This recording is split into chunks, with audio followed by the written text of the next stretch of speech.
Hello students, welcome to my YouTube channel Vaghela studies. તમારું સ્વાગત છે. આ ચેનલમાં તમને ખ્યાલ હશે અસાઇનમેન્ટના સોલ્યુશનો હું આપી રહ્યો છું. જો તમે મારી ચેનલમાં નવા હોવ તો મારી ચેનલને સબસ્ક્રાઈબ કરજો, લાઈક કરજો અને તમારા મિત્રોને શેર કરજો કે જેથી કરીને તેઓ પણ મારા નવા વિડીયો મેળવી શકે અને પરીક્ષાની તૈયારી ખૂબ જ ઇઝી રીતે આસાનીથી મારી ચેનલ દ્વારા કરી શકે. તો આપણે શીખવા જઈ રહ્યા છીએ ધોરણ 11 આંકડાશાસ્ત્ર, અને તેમાં આંકડાશાસ્ત્રના તમામ સોલ્યુશનોના વિભાગ અપાયેલા છે. છેલ્લો વિભાગ એફ વિભાગનું સોલ્યુશન. તો સૌથી પહેલાં પ્રશ્નોની વાત લઈએ તો વિભાગ એફ પ્રકરણ 2 આપેલું છે. સૌથી પહેલાં પ્રકરણ 2ના તમામ પ્રશ્નો અપાયેલા છે.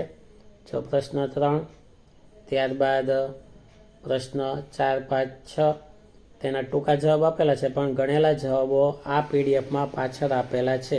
તો તમે પીડીએફમાં જોયા કરો. ત્યારબાદ પ્રકરણ 2ના દાખલાના જવાબ પૂરા થયા પછી પ્રકરણ 3, અને આ પ્રકરણ 3 જે છે તેના દાખલાઓ પણ આપેલા છે. રકમ તમે જોઈ લેજો વ્યવસ્થિત, જેથી કરીને તમને ખ્યાલ આવે. ત્યારબાદ પ્રકરણ 4 તેમના દાખલાઓ પણ આપેલા છે. 6 દાખલા, દરેકના 6 દાખલા છે. તો હવે આપણે જવાબો લઈએ. તો જો જવાબોમાં ધ્યાન આપજો.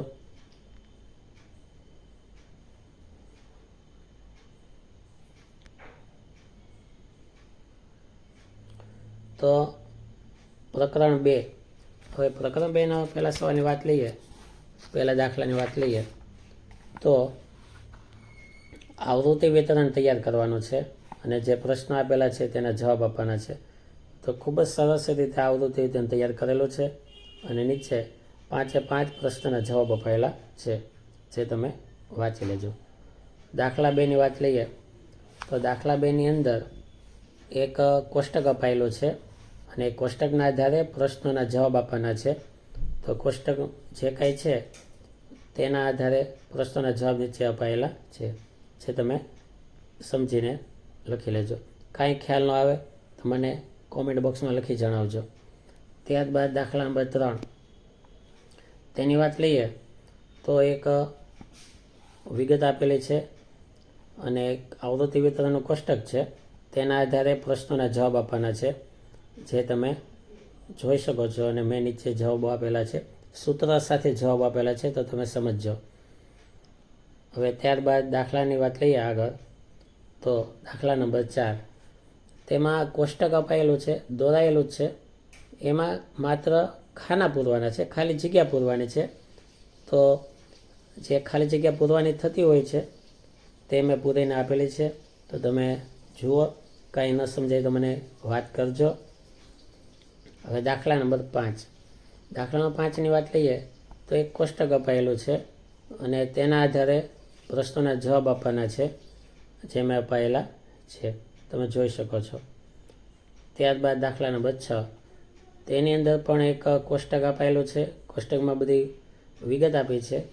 તેમના આધારે 3 પ્રશ્નોના જવાબ આપવાના છે, જે તમને અપાયેલા છે, જે તમે જોઈ શકો છો. હવે વાત કરીએ તો પ્રકરણ 3. જો પ્રકરણ 3ની વાત લઈએ તો સૌથી પહેલો જે દાખલો છે તેની અંદર વિગતના આધારે પ્રથમ ચતુર્થક Q1 શોધવાનો છે અને તૃતીય ચતુર્થક Q3 શોધવાનો છે, જે કોષ્ટક, આવૃત્તિ અને સંચય આવૃત્તિ દ્વારા અપાયેલું છે. ત્યારબાદ વાત લઈએ તો જો તમે સ્ક્રીનશોટ વિડીયો પોસ્ટ કરીને લખી રાખજો. ત્યારબાદ દાખલા નંબર 3 આપેલો છે, 4 આપેલો છે. ત્યારબાદ દાખલા નંબર મધ્યસ્થ શોધવાના દાખલા છે. દાખલા નંબર 4 અપાયેલો છે. દાખલા નંબર 4માં મધ્યસ્થ છે. ત્યારબાદ દાખલા નંબર 5 તેમાં બહુલક શોધેલો છે. ત્યારબાદ દાખલા નંબર 6, દાખલા 6ની અંદર પ્રથમ ચતુર્થક અને ચોથો દશાંશક શોધવાનો છે. ત્યારબાદ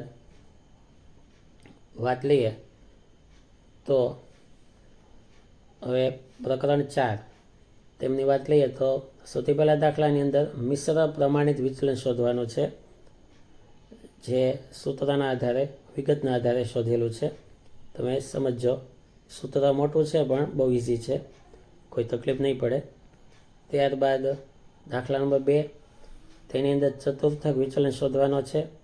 દાખલા નંબર 3 સાપેક્ષ માપ શોધવાનું છે. જો તમે જોઈ શકો છો, દાખલા નંબર 3 સાપેક્ષ માપ શોધવાનું છે. ત્યારબાદ દાખલા નંબર 4 દાખલા નંબર 4ની અંદર પ્રમાણિત વિચલન શોધવાનું છે, જે શોધેલું છે, કોષ્ટક વ્યવસ્થિત બનાવેલું છે, તમે જોઈ શકો છો.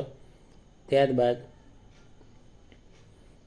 દાખલા નંબર 5 સાપેક્ષ વિસ્તાર અને ચતુર્થાંક વિસ્તાર શોધેલા છે, જે તમે જોઈ શકો છો. તો આ રીતે તમામ પ્રશ્નોના જવાબો અહીં અપાયેલા છે.